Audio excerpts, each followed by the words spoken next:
Sometimes I don't know what to do with ground turkey, so I like to make these turkey meatballs with gravy. I only make this dish on the weekends or a Friday night because it take a few minutes, especially with these ground turkey packs from Costco. They be having almost 2 pounds of meat in it. So I season these turkey balls with the basics: garlic powder, onion powder, salt, a little bit of pepper, some cumin, some Italian seasoning, some Worcestershire sauce, some cayenne, and I think some smoked paprika, and some unsalted saltines. Is that really saltines? You really have to make sure you incorporate and mix all the ingredients so each meatball tastes good. Then I put it into a nice little pile like that in the middle. You want it kind of firm. That's how you know how much saltine crackers is in it.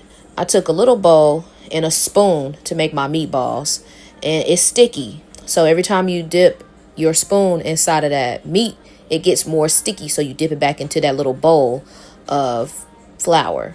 And you don't really got to put no seasoning in your flour, but you can because you're going to be seasoning your gravy. You already seasoned your meat. The flour is just there to keep the balls from getting too wet and create kind of a coating when you cook them.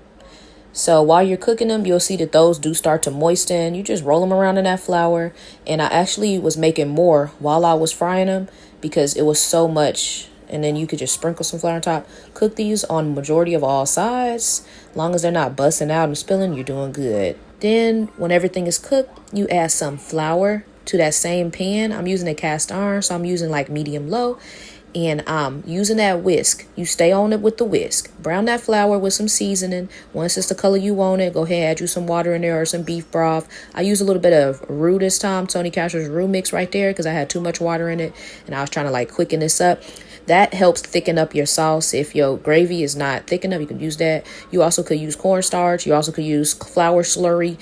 Anyway, flour slurry is some flour with some water. I use that. Anyway, you put your balls in there and let them all sit for at least 15 to 20 minutes, cooking it on low, and then you can eat it. And it's delicious. You can use rice, you can use couscous, you can use whatever. Turkey, meatballs, or gravy.